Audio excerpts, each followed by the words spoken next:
Hey, this is the Nature Boy Ric Flair, and believe it or not, whether you like it or don't like it, learn to love it, because you have to listen to Wrestling is Real. It is the best thing going today. Woo!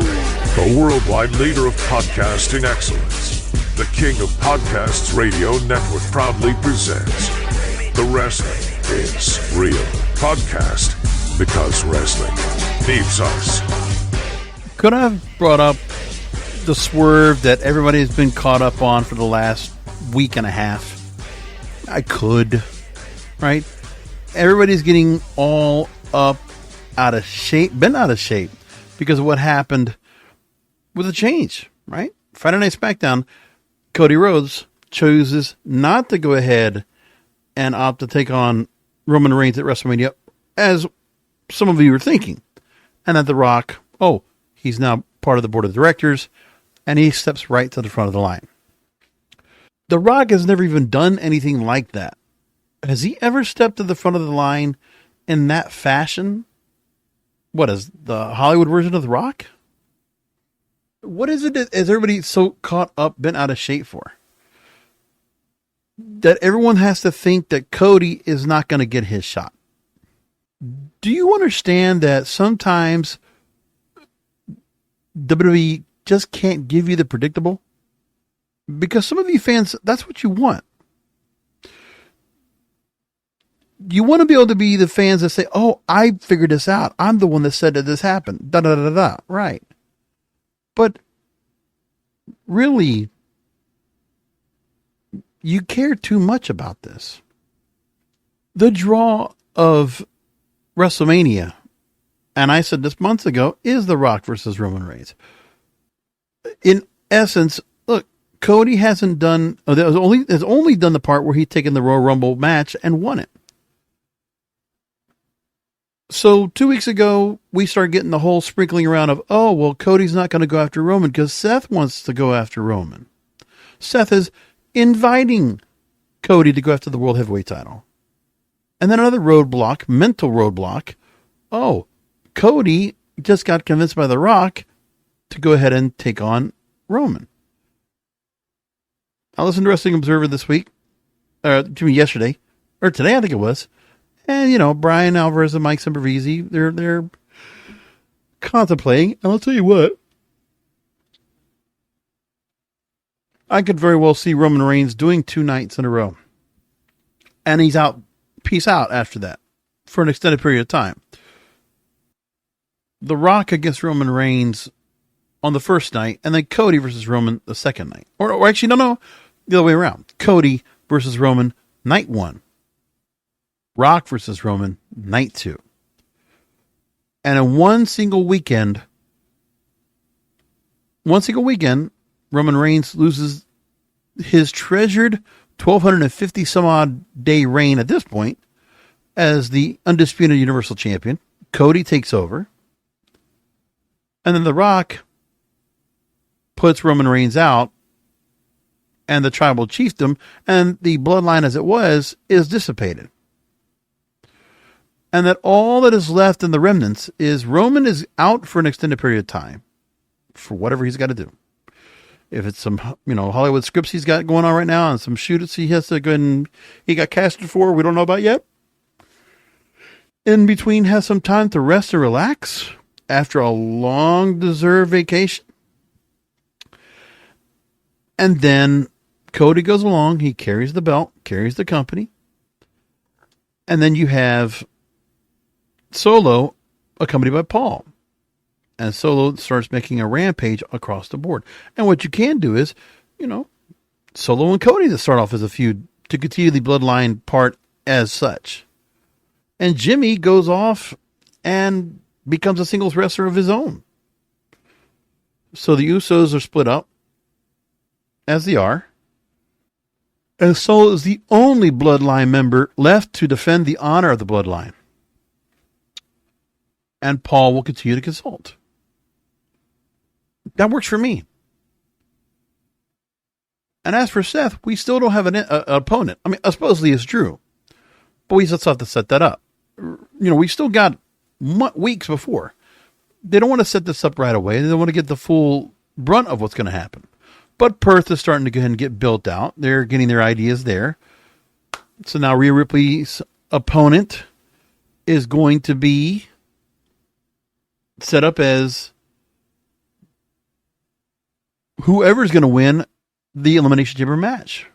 And Bayley getting screwed over by Damage Control, which, you know, the signs were there eventually, and now they pulled the trigger. So Bayley will take on Io Sky. Got it. There's a lot to be done with that feud right there all the way up to WrestleMania. No problem there. Will there be anyone that will be accompanying her or be helping her out in the same vein? That's the other part we don't know yet. So you got that going for you, right? And overall, Elimination Chamber is going to build up to something, right? So far, Becky Lynch has qualified to be an Elimination Chamber match. And again, we'll find out who the Rhea Ripley's opponent is going to be at that match. And Rhea Ripley, so far, will be defending the Women's World title against Nia Jax. And I wouldn't be surprised if Rhea Ripley is the main event at Elimination Chamber. I mean, hell, hometown favorite, hometown champion, go for it. I can see that happening too.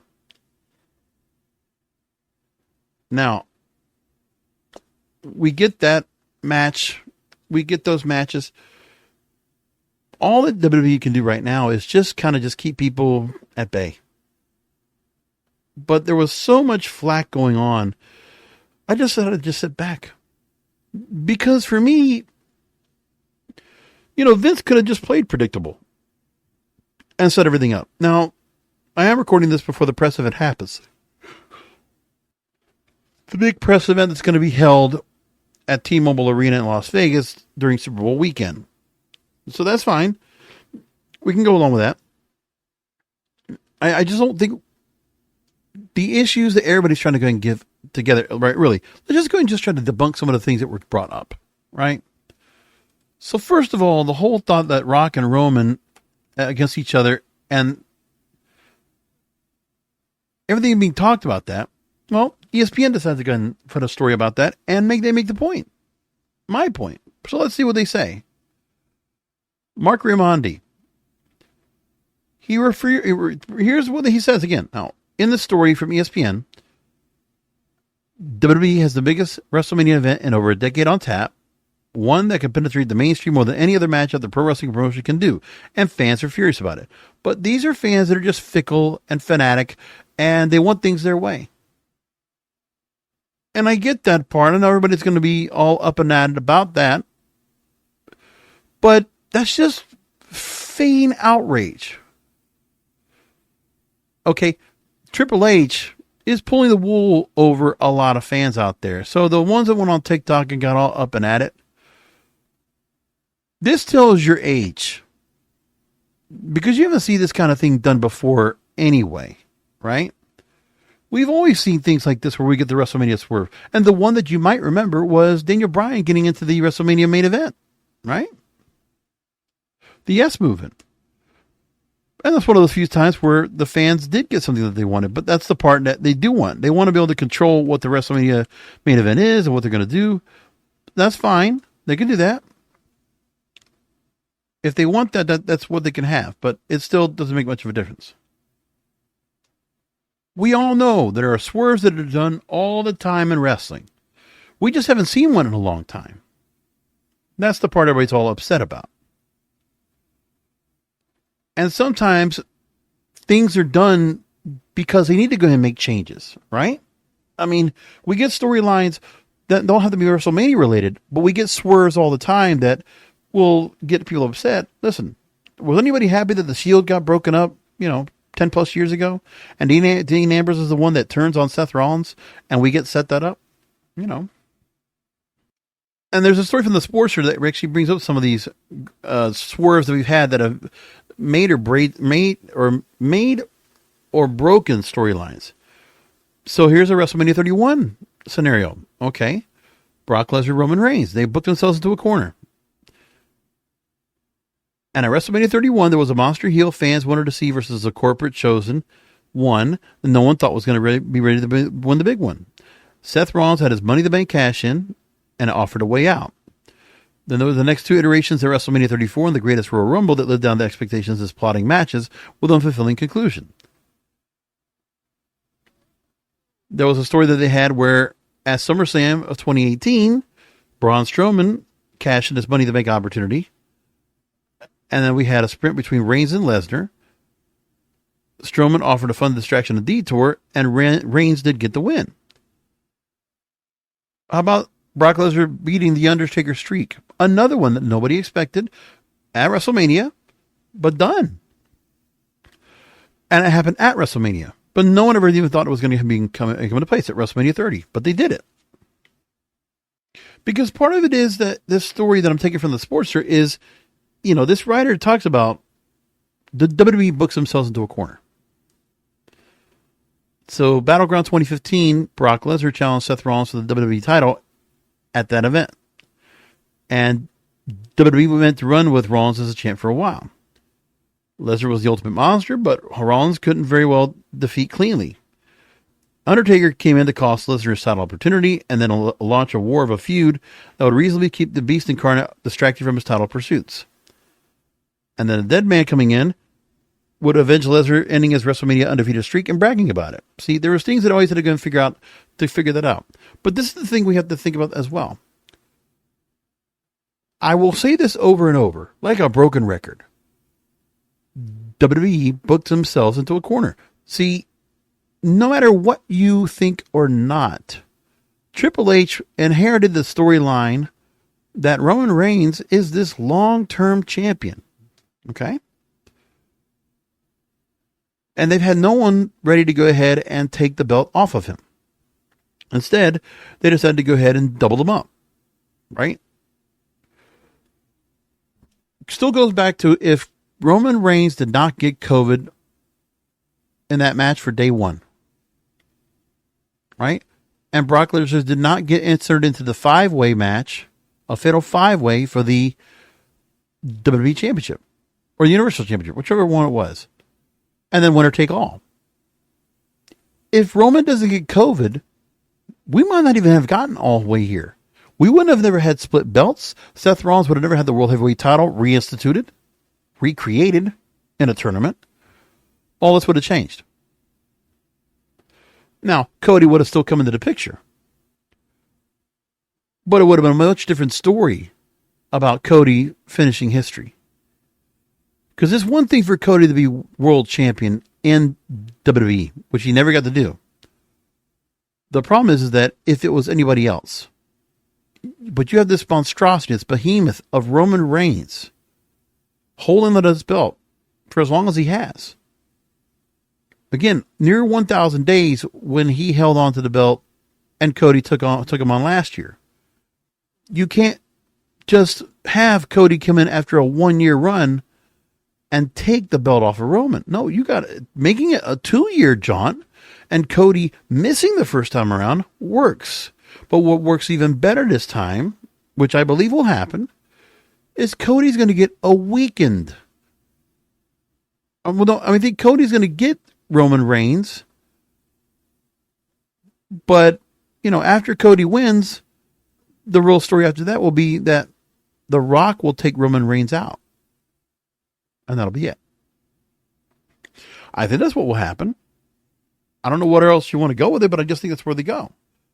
And it's not a bad thing that they're going to decide to do so. But it doesn't change the fact that everyone got all butthurt about it. My podcast wrestling brethren, all of you, how did you get suckered into this swerve? Because that's what it is. I mean, I can't help if I'm going to be the enemy here or I'm going to be the villain here making this point. I'm just an old school wrestling fan. I've watched this enough. But WWE always books themselves into a corner. At these high main event levels, this is why things don't change much or move around anyways. Because they do like to settle themselves with one main star and have them run with it. I talked about years ago, they should have, at least 3 or 4 people going after the belt, which is what AEW does. Like right now, okay, MJF no longer in that world title picture. He's been gone for a while. And you look at Adam Cole, eventually will get into that world title picture once he gets healthy. But until then, Undisputed Kingdom are making their way against, best friends, right? But in the meantime, Samoa Joe's champion. You had Hangman Adam Page, Swerve Strickland. Page, former champion. Swerve Strickland is on the come up. And you didn't give Strickland the win. He was getting the pin and didn't get the pin done in time. We get a time limit draw.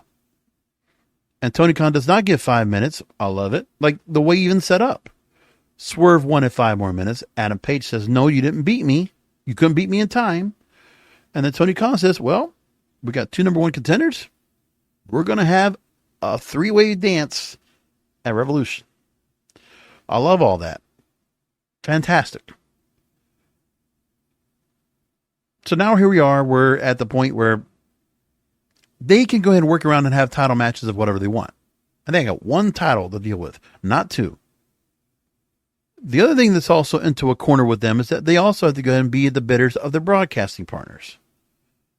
USA and Fox, in the meantime anyway, have to go and do something like that. And now, what will happen once Netflix comes into the picture? Netflix and USA will then be, on the heels of WWE as to who they want to be holding the belts. They're probably going to have their influence in there. And then, the company's going to have to push back.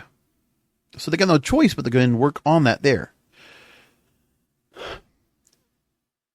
Now back to ESPN and their story. Like I'm just trying to go ahead and take somebody that's just going to go ahead and give me a little bit of an opinion on what's going on.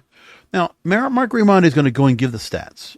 And the business side, yes, absolutely makes sense. But that's not what the fans care about. The fans are much more into the rule of they want to be the ones that control the pencil. They want to be the ones that say, we're the reason that they did it. We've been around, we're behind Cody all this time. We want to be our guy, the fan favorite, the people's choice. That's what they want. When they see The Rock coming in here, they see a part-timer. Now, in your normal thoughts, of course, you would think, oh, well, this is like a Vince McMahon move. Oh, bring an old-timer in here, a part-timer. He hasn't come around here in forever. I explained pretty vehemently, pretty expansively, why The Rock is back, right? I gave you a full argument on that. And so The Rock comes in here. And by the way, I've seen a few people that have actually tried to, they have had the right idea of where things are going on. Listen, it's not everybody that has been completely swerved by this. But some of the older fans realize this. And I'm not talking about the older fans that, those that were old enough for the Attitude Era to see everything that happened, right? And I don't expect that either. Listen, a lot of fans I know are pretty much like millennials or a little bit younger than that. And you probably saw Ruthless Aggression. You saw the times of CM Punk and, they come up with Drew McIntyre and, things like that. I get that. And John Cena and Batista and Brock Lesnar and, you might not have been around to go and see what's going on over here. But look, I don't have any problem with The Rock coming in here right now. To come in and do the match against Roman Reigns, yeah, I wanted this match. I wanted this for years. And it's been teased for years. And they set it up. The full culmination of the Bloodline storyline. Imagine if this got put together and it's all done. Think about that. And by the way, what a good way to go ahead and put the Bloodline storyline together if you decide to go and say, okay, so Roman is in the mix here, and Jimmy's in the mix. Rock needs allies. So why not Rock have an ally in Cody Rhodes and another ally in Jey Uso? His blood and his brother in arms in Cody. And then you got Roman, Solo, and Jimmy on one side, Jay, Cody, and The Rock on the other side. And do what you want with that. I like all of that. If you get The Rock to actually wrestle on TV, that would be great. And a 6-man tag, I would love that. That would be cool. But, if you don't have anything where Rock comes in and does work at all, but I like to see where the Bloodline is kind of reunited in the feud again, and Roman is now in front, ready to take down the tribal chief. And the Bloodline kind of reassembles a little bit in the 3-man triad, and they have another 3-man team to go up against because Cody is involved in this whole storyline, along with Roman. But then the other part we have to deal with as well is that Jey Uso now wants to challenge for Gunther's IC title. You don't have any complaints from me on that. Give it to me. Book it. Book it right now. Let's go. Book the match. I just wish WrestleMania did get to go and book some of these matches a little bit ahead of time. Let's get that done. Let's get that done already. But the press event, we'll at least get one match all set up, hopefully. There is a great story to be told with The Rock and Roman Reigns. And you can go back as far back as the 2015 Royal Rumble if you want to go and go there about, Rock raising Roman's hand and standing behind Roman when Roman was not the person that was beloved and accepted and heralded. Now he's, the ones. And by the way, I will say this too. Roman Reigns, as champion, and especially the promo that he did to bash down Seth Rollins' challenge, the request that that Cody just takes on Seth. I mean, the way he just trampled on Seth Rollins was wonderful. I mean, that's just pure swagger, pure ego, and I can just eat that up. Like Roman Reigns, the thing is, I feel bad because I'm still not tired of this guy. I'm not tired of him, taking his little bit of time off and rarely having matches, and him winning all the time. I'm not tired of that either. And believe it or not, I think there are some fans out there that don't worry about that either because we like Roman Reigns. I don't feel like he hasn't worn out on me yet. And I would have expected it by now. But he's of the era of, hey man, he's Bruno Sammartino. He's Hulk Hogan right now. He is that level. Roman Reigns is bona fide. He will be a first ballot Hall of Famer. He is there, man. Roman Reigns has made himself one of the all-time WWE superstars.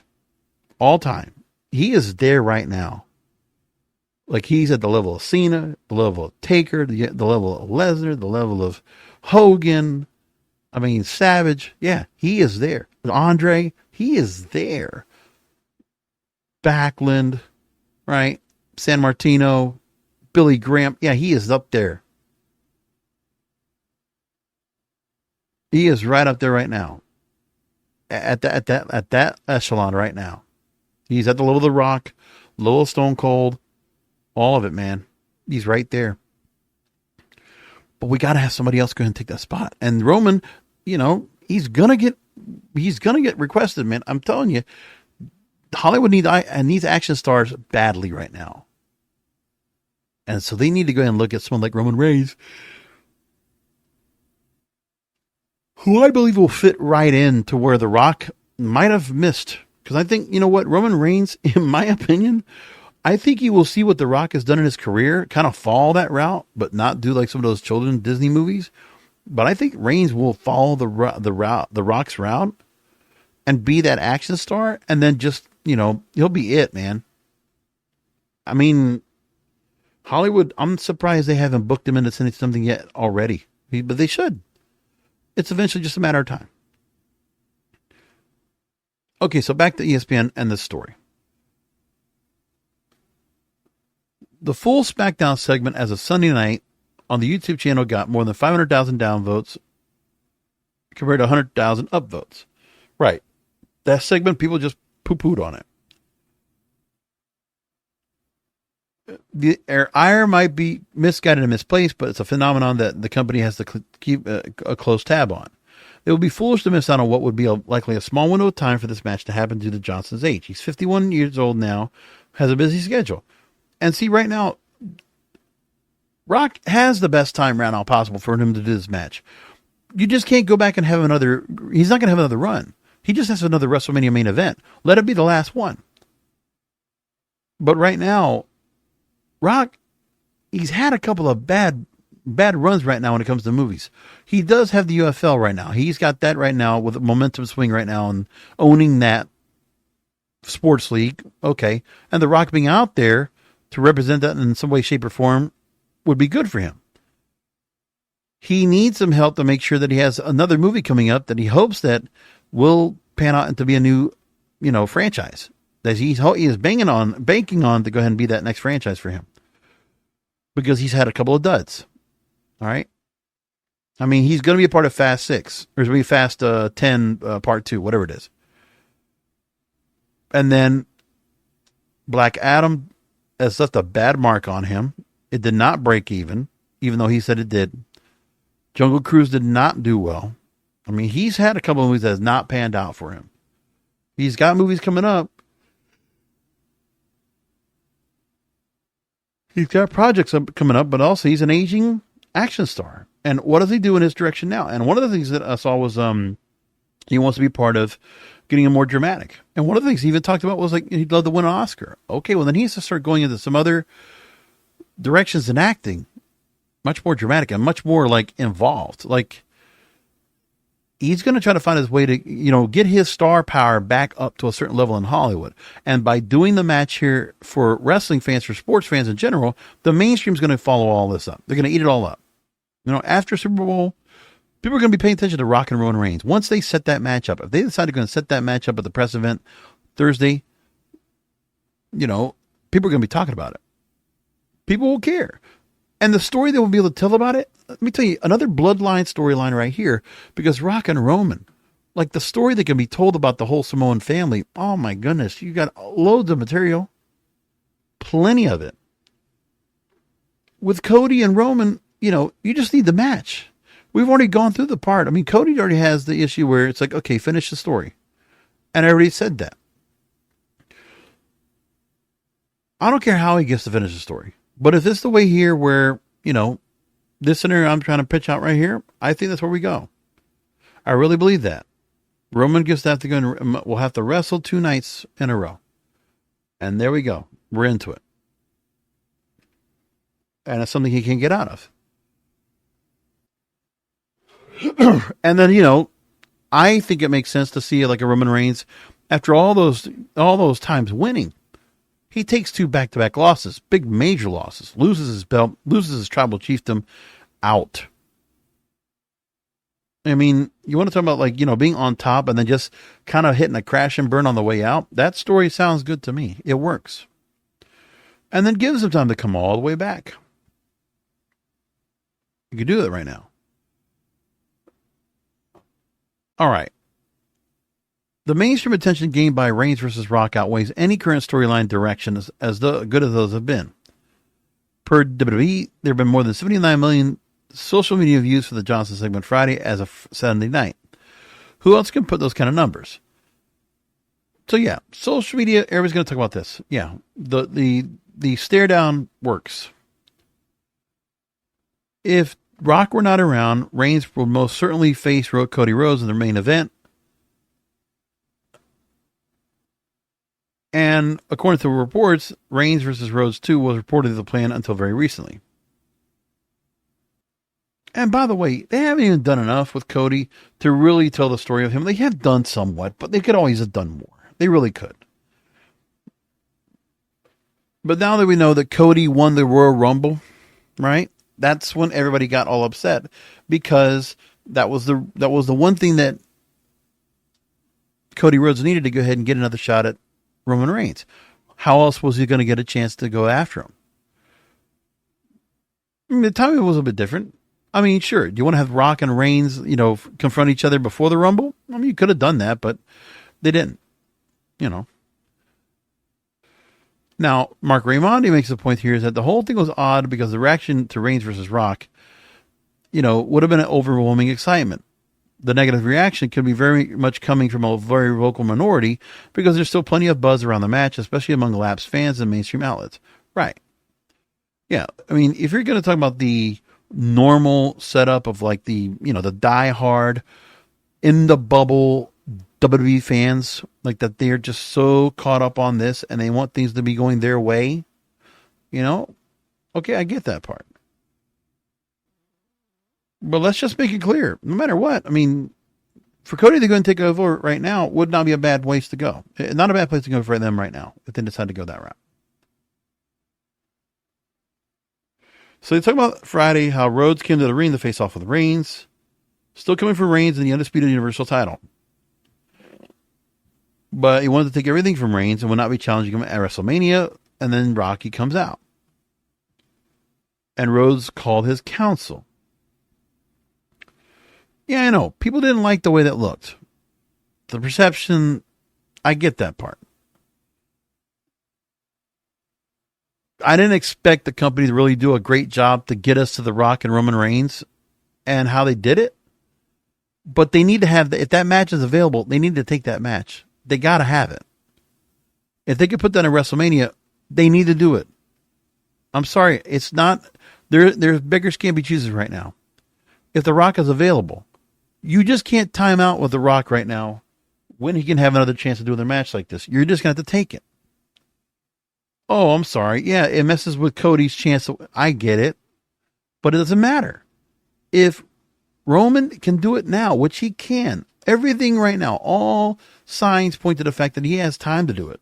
It's not even so much that he has like a schedule to set up. It's just that things happen to where I think Rock needs this more than anybody in that company. The Rock badly needs a win here. He needs something to get himself over. He's made some headlines when it comes to business, when it comes to the UFL, United Football League, coming up, starting on March 31st, I think is the start of the season. All that's been set up. Him joining the TKO board of directors, also same thing as well. Rock needs something right now because he is his capital right now is kind of falling a bit. He's on a bit of a slide. This is going to help him get out of that rut. So for The Rock's sake, he needs this. So Mark Raimondi says that the segment was a bit ham-fisted. Did not make Rhodes' character look all that good, and that can be damaging to him in the long term. But if the fan reaction can be any indication, there's more support for Rhodes than ever. But remember, what they did right there, yeah. You look at what Raw was like on Monday night. We want Cody, hashtag. The announcers were all into it. Everybody else was into it. They egged on the damn crowd there to do something about it. That's just suckers buying into the swerve. You did hashtag we want Cody. You cheered we want Cody. You cheered. You booed Rocky sucks. Yeah. You just bit hook, line, and sinker exactly the bait that WWE wanted you to bite. Congratulations. This is what they wanted you to do. Do you understand? They wanted this. They want you to get all upset. So there's more of a crowd swell for Cody to come in because then you're giving him all the momentum in the world. Because Cody a little bit is still an outsider. He's like, no, he left and he made his own company. No. If you want him to be in the main event of WrestleMania and you want him to go after Roman Reigns, you better show that you want it. So we're going to see how outraged you get. And I would not put this past the company and their creative team at all for them to decide to go ahead and do the swerve on these fans. No doubt in my mind. No doubt in my mind. Now, there are potential reasons for the pivot, which includes CM Punk missing WrestleMania with an injury and Brock Lesnar from storylines in the wake of him being referenced in the Wall Street Journal pieces regarding the McMahon lawsuit. Yeah, all that shit. WWE can't test fans' patience much longer, though. Some said that Rhodes should have won the first match last year, which would have avoided the situation, but you can't retcon the last year. And I was totally fine when they decided not to go that route. Totally fine with that. Rhodes has to end Reigns' historic title run this year, perhaps even beat Seth Rollins to win the World Heavyweight title before unifying the belts with a victory over Reigns. That would be an appropriate way for Rhodes to finish his story and become the new face. And we don't need to combine the belts. No. That's okay. No, let's not do that. ESPN asked Roman Reigns prior to WrestleMania 39 if an eventual matchup against The Rock is what he wanted. He said, quote, "At the end of the day, I want what is going to be biggest for the fans because that's going to reflect what I was able to accomplish. And if that's one of the biggest ones out there, then let's do it." So I'm sure Roman, if he wanted to go and put some kind of creative control on himself and say, no, we shouldn't do this, I don't think it matters. I think Roman's like company guy, man. He's there. I think that Roman Reigns right now being the champion, he's not going to hurt right now if he says, okay, if Cody's going to win the belt, Cody's a credible opponent. And they have nobody else left. As Roman Reigns says, he's already beaten everybody else. And because of the fact that Cody did lose to Roman last year, well, he gets another chance because he earned a spot with this Royal Rumble win. The second time, by the way. That story right there says a lot. And that's quite an accomplishment for Cody Rhodes. And much more than I gave the company credit for when he was coming back into the company. I did not know they were going to give him this much, but they did. And good on him. Good on him. So that's the part they're going to go work with right now, right? That's okay with me. I have no problem with there right there whatsoever. There's more we could talk about with that, but we'll just go ahead and leave it right there. Because there's another big story that came out this week that, and this is breaking pretty well. So this sucks right now. And wow. What are you going to do, man? Former TNA president now, Scott D'Amore, has been fired. And this just is breaking tonight. We're going to talk about that right now. All right, here we go, man. Wrestling Observer newsletter. They report on this. So Anthem Sports Entertainment revealed on Wednesday that Scott D'Amore's contract has been terminated. Anthony Ciccone has been named the new president of TNA Wrestling. And this is the press release from Anthem Sports Entertainment. They announced the appointment of Anthony Ciccone as president of TNA Wrestling. He will be leveraging the entire company's resources to add more value in areas including production, distribution, marketing, viewership, customer acquisition, digital revenue streams, ad sales and sponsorships, digital tech operations, and more. Ciccone replaces Scott D'Amore, whose contract with Anthem has been terminated. D'Amore had been a part of TNA since 2003, held many key leadership positions that played a vital role in the growth of the company and leading to its strong industry reputation today, including the successful return of the TNA wrestling brand in 2024. Anthem thanks him for the commitment he brought to the business, the talent, and the people who work outside the ring. Fightful reports that TNA talent and staff were informed of the move today and were on a Zoom call to discuss it as of 1:20 p.m. Eastern Time. And several members of the TNA roster have already come into the news. There are a lot of people that are not happy about this. And yeah, what are you going to do? D'Amore rejoined TNA in 2017. He was brought back by the company by Jeff Jarrett to serve as Vice President of International Relations after having been with Global Force Wrestling on the same role since 2014. And then D'Amore and Scott and Don Callis were named Executive Vice President of the company in December 2017. And D'Amore would be named President of Impact Wrestling in March 2023. Now, the background for Ciccone is he's going to run day-to-day operations. Been with Anthem for 16 years. He oversees all operations and financial performance of the entertainment group, which includes Access TV, HDNet, movies, Game TV, Game Plus, Fight Network, and Anthem Media Services. Also responsible for broadcast and IT support for all Anthem operations. So Scott D'Amore is a wrestling guy running this company. And just like some of these companies out there, we're not going to have a wrestling guy run the company anymore. We're going to have somebody, a suit, run it. And that's what it is now, a suit.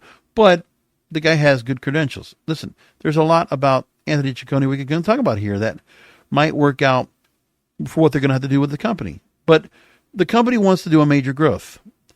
And that Scott D'Amore and what he was going to do with the company, maybe they just feel like it's not enough for him to go ahead and make the move to be a bigger level. And that might be the part they're trying talking about. Now, Ciccone did release a statement on his new role as the president. And he says, quote, "I'm excited and honored to be the new president of TNA Wrestling, a company rich in tradition and loved by pro wrestling fans worldwide. This move is intended to further integrate TNA into the entertainment group of Anthem Sports and Entertainment as we work to leverage the resources of the entire company to add more value in areas such as production, distribution, marketing, viewership, customer acquisition, digital revenue streams, ad sales, and sponsorships. Now, keep this in mind. December 2017, let me just, we have to, of course, give all the credit there possibly can be to Scott D'Amore. Scott D'Amore was around with this company at the honestly near death. This company in 2016 to 17. I mean, when they were on the Pursuit channel, the company was on life support. Very limited roster. No access to anybody because that channel, nobody was watching that Pursuit channel.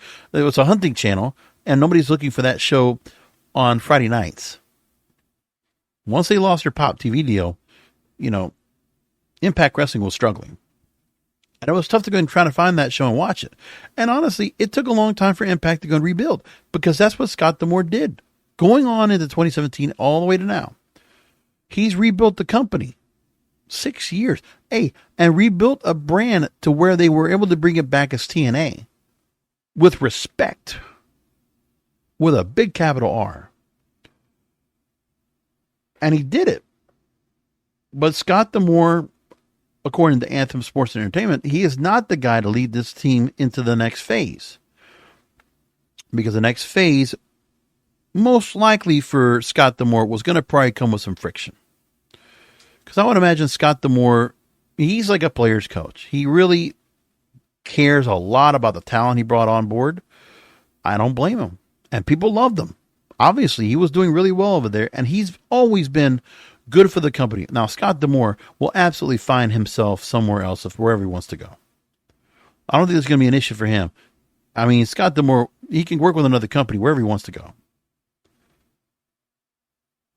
But now, and also with that resume, I mean, look, who doesn't want Scott D'Amore to go and be brought in any kind of aspect? Because the guy just proved he was able to get a wrestling company back off the ground, make them the solid number 3 company in the country, because he did. Lucked out that, Tony Khan hasn't really been able to do much with Ring of Honor. He has that, but he hasn't really been able to do much with it because he's waiting to get someplace where he can put that product out there until a lot of eyes. Otherwise, he's just going to keep it, very well hidden in the premium streaming service that is, Honor Club. That's what he's going to decide to do. But for TNA right now, they want an Anthem guy that was been part of the company, part of Fight Network, part of the whole deal of, when they've done combat sports and other things like that. TNA is now intellectual property enveloped into Anthem Sports Entertainment. Like, listen, what they did was Anthem did a smart thing. They let, when it was Callis and Nordholm and D'Amore, the company was building themselves up. And they continue to do that. And right now, they're adding more to production, more things into the process. The booking of the show, I don't know how it's going to go going forward, but I don't mind if it's somebody else coming in to do the booking. Not so much. Only because I think that TNA is going to make some big changes when it comes to like what kind of talent they'll be bringing on board. Because I think Scott D'Amore was also like, look, they didn't give Scott D'Amore the full budget, the full resources, the full manpower of Anthem Sports Entertainment.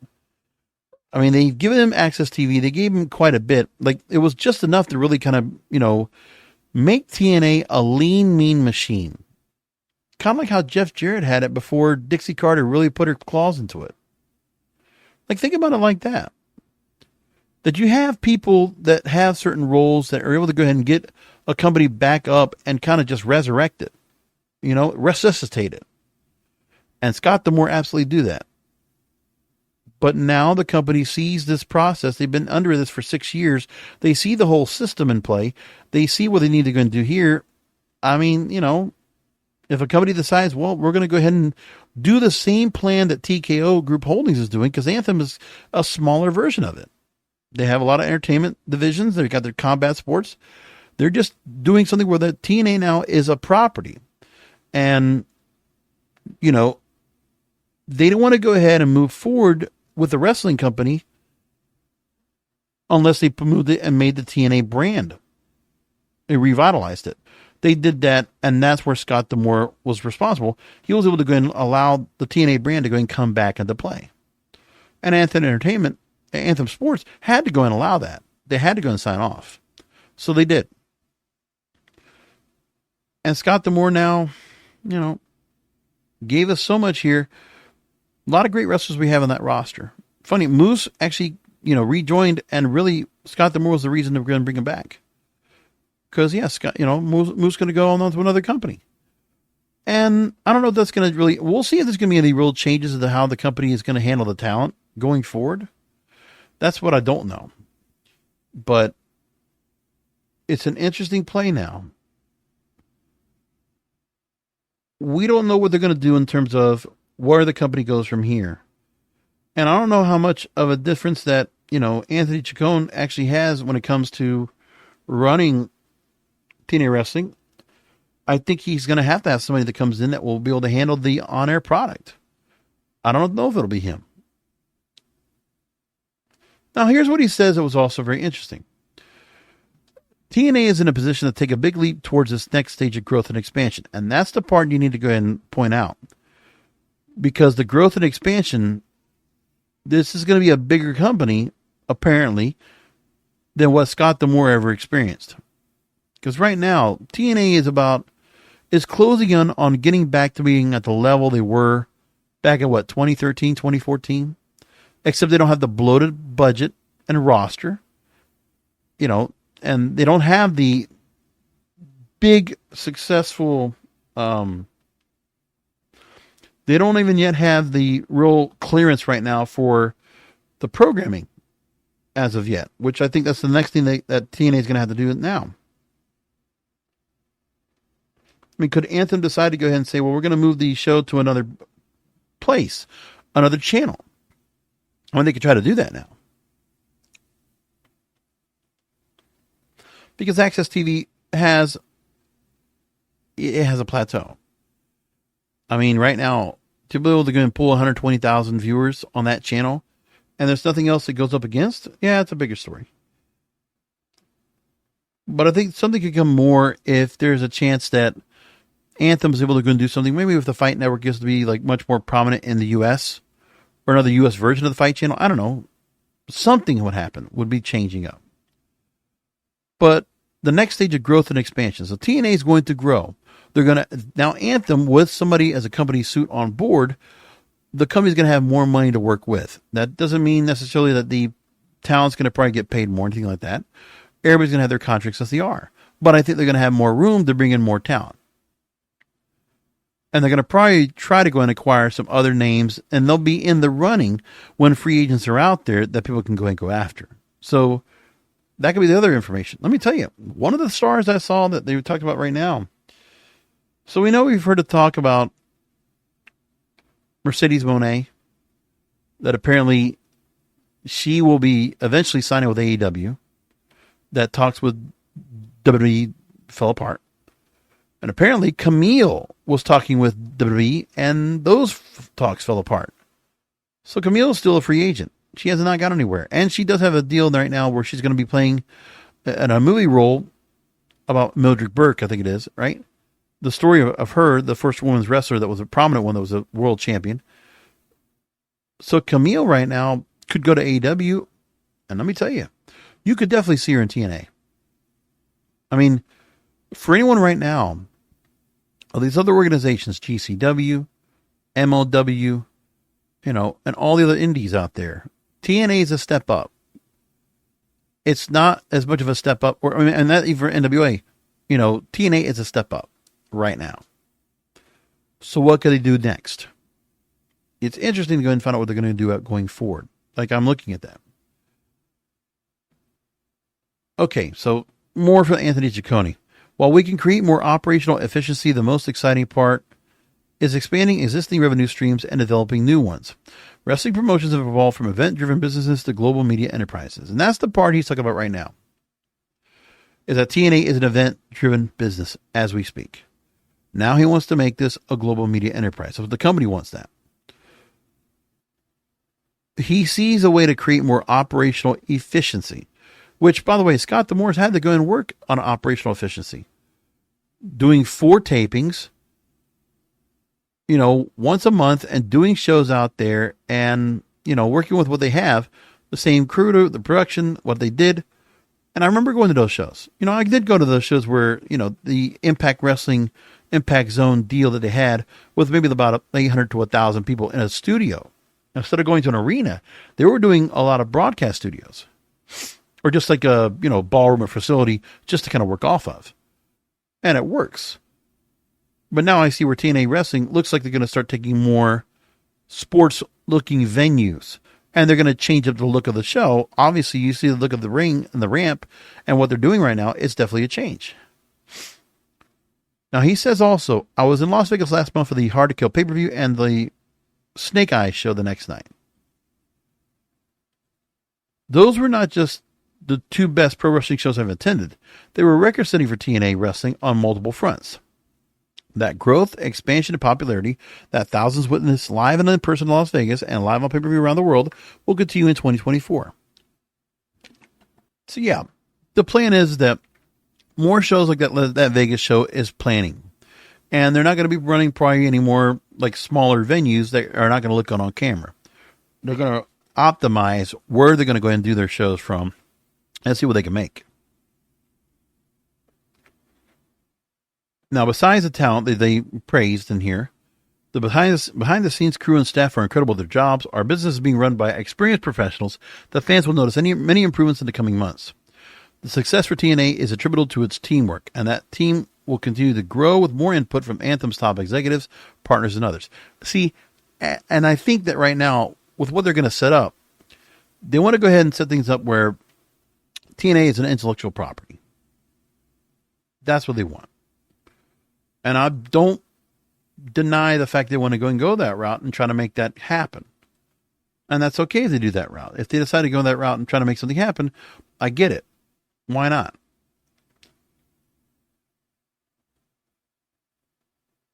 The rebranding is complete now for TNA. They've done it. And at the moment, they have current events already set up.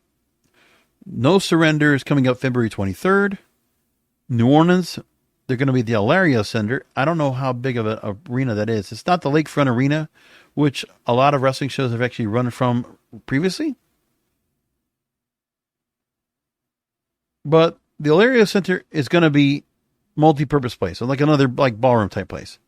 2,400 seat arena. So I'll be able to set that up. It's in West Wego, Illinois, minutes from downtown New Orleans and the historic French Quarter. And TNA will be doing, back-to-back nights, just like before. They already have Sacrifice, which will be on the campus of St. Clair College in St. Windsor, Ontario. So that plan is still going to be in play like before. And then Impact Wrestling will be going to the 2,300 Arena. And they'll do that as well. So the next couple of months are already set up. They got their plans. And those venues, yeah, that's fine. I mean, the arenas are decent arenas where they're going to be working with. And when they go and do that, they work in Philadelphia. Philadelphia, the 2,300 Arena looks better with the way they've been doing things lately. They did a lot of make changes for that. And that's the plan. I mean, they have their next 3 months. Well, the next month or so is already set up. After that, let's see what happens. But what they're looking to do too, it looks like, is that they're going to be doing tapings, for 2 weeks of action as opposed to doing 4 weeks of action. That actually looks pretty good. At least it looks like they're going to do that. Because if that's the case, all right, they'll have the No Surrender pay-per-view, and then they'll have Bayou Blast, which will be doing, 2 nights there, and they'll have matches that'll be taped for the TNA Impact show. And that's the plan for that. It's like, within 2 weeks, they'll have another set of tapings. And that's what they're going to do. All right.